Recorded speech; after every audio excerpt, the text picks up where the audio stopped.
Hey everyone, welcome back to the Bimmer barn. In today's episode, we're going to be changing out the rear subframe bushings on my E46 Wagon. Now, most BMW jobs are like, and then we'll be able to get the central control unit updated, and then we'll coat it and it'll be really good. But when it comes to doing the rear subframe bushings, it's more of fire, hammer.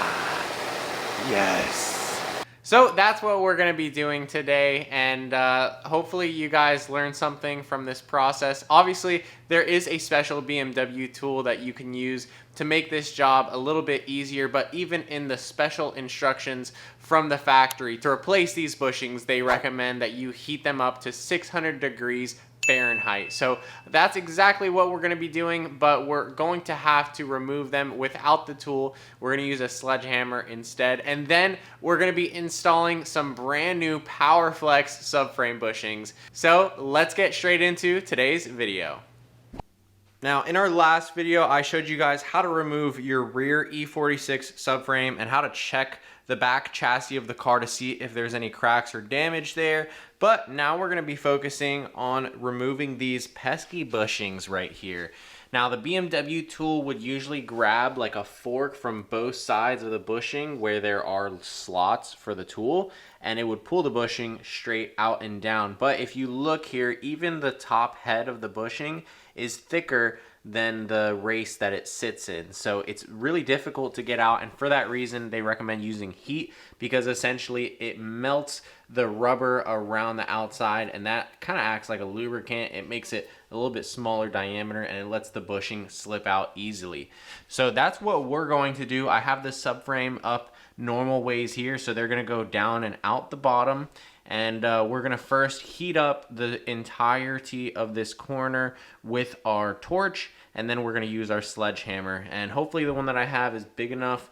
You got to really put some muscle into this job, guys. It's not the most fun thing to do. I'm not a big fan of doing it, but it's one of those things that it requires the hard work sometimes to do. You know what? If in the future, though, I do have a shop, I promise you guys I'm going to buy that tool, and it's going to save me a lot of effort in the future. So anyways, let's get right into it. Let's go ahead and grab our torch, start heating this baby up, and then we'll get into doing some hammering.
That's a barbecue going on. Who wants a slice? You know what they say, if at first you don't succeed, just hit it harder. So there you go, just pop that baby out. The first time we got it nice and hot, and I don't think we got it hot enough, but kind of gave it a couple taps to loosen it up. And then we got it twice as hot, I think, on the second time around, really trying to get some heat over on the left side, make sure that we see some rubber coming out of the edges all around. And then we went and hammered it until it came out. It wasn't that hard, honestly. So this is pretty easy to do at home. You don't need a lot of tools. I'll put some links to where you can get like this sort of setup, you know, the torch and the sledge, and then you'll be able to pop out your own bushings. So now we got to do the other three, and then we can install our new ones.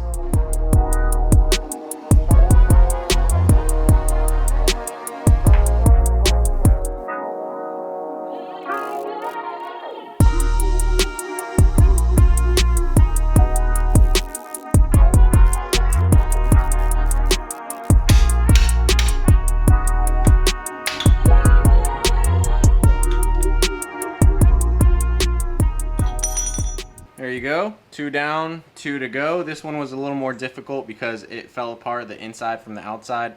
But if that happens, you should probably have a chisel on standby, and that's gonna help you grab it from the outer lip and push it through. Because once the center is gone, then there's really nothing holding this thing in, so it's a lot easier to press it out yourself.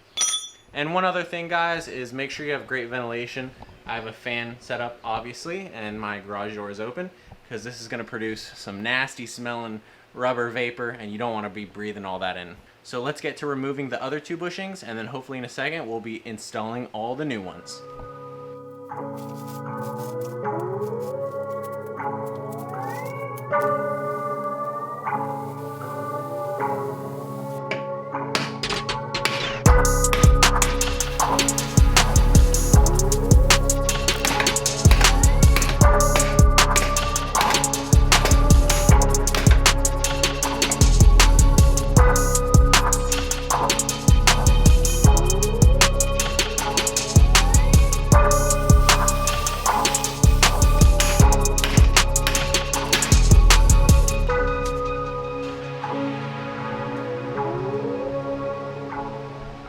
So now we've got all these subframe bushings out, as you can see, and here they are. Just one of them gave us some problems, but like I said, use a chisel when they start to separate, and that way you'll be able to get the inner and outer layers. But for now, we are done with that. Let's go ahead and take a look at the Powerflex bushings that we're going to be installing. So in front of me, I have both kits from Powerflex for the subframe bushings. There are 2 different part numbers, so you'll have to get one of each kit in order to do your entire rear subframe. Here we have the rear subframe bushings. Now you want to read the manual because there are indeed an upper and a lower portion to this, but the other thing is that they're also marked. So into the mold here, it does say lower, and lower is going to be the side that's cupped for the washer that you're going to be installing. So you've got this big old surface area of polyurethane, and this is the yellow urethane, so this is their softest compound, and it's going to provide a huge dispersion of the weight from the subframe being under the car. Now here are the front bushings, a little bit of a different design. Same thing, it's going to be the cupped side on the bottom, but here on the top you see how big this upper pad is, and then look at this cup here.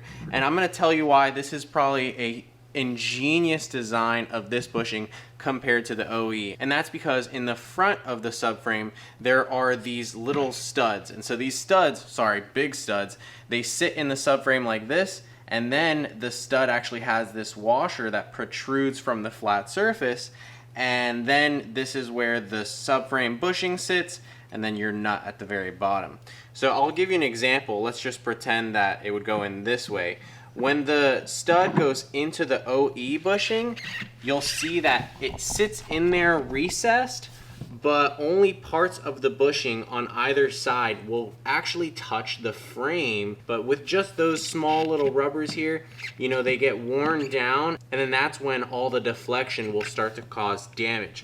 Luckily, these are only damaged because I did that with the torch on the way out, so these bushings were honestly not in too bad condition. You'll see they do look a little bit dry, but no deep cuts or tears or anything in the bushing that would tell you that it's failed. Now, when you look at the design of the Powerflex bushings, you'll see that they actually accounted for this gap here, and now they added all this extra material along the top to help with padding the bushing to the subframe to the chassis of the car. So all this extra surface area is going to disperse that weight a lot more efficiently, and because this is got a dowel that's going to be reinforced through the polyurethane, it's never going to wear out essentially, and this way you won't have to worry about your subframe causing any damage to your chassis now or in the future. So I'm really excited to be installing these on the car. Let's go ahead and go over there and throw them on.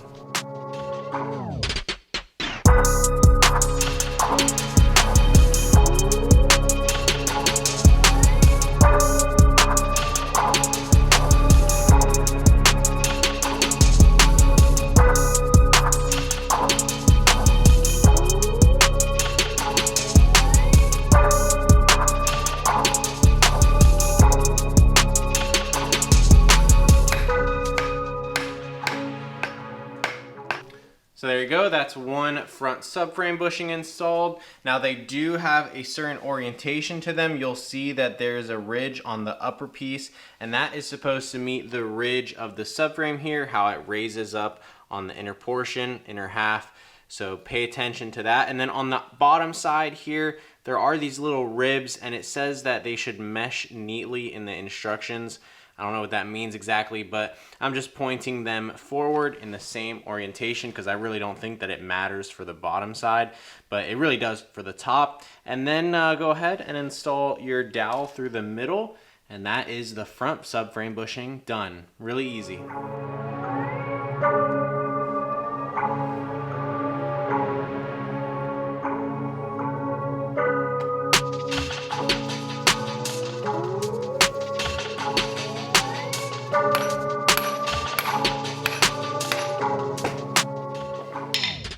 And there you have that. That is the rear subframe bushing installed. Again, there is a upper and lower portion, so the bottom side is cupped for that washer that you'll be installing later, and the top side has all this extra surface area to give you the better cushioning of the subframe to the chassis, and it's stiffer, and it's also going to last a lot longer than that rubber.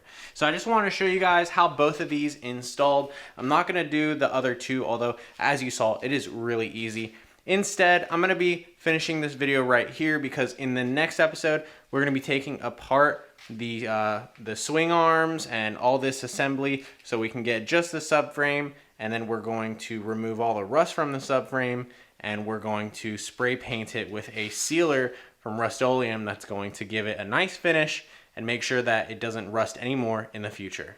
So that's going to conclude today's episode. I hope you guys learned something about replacing the subframe bushings on your E46.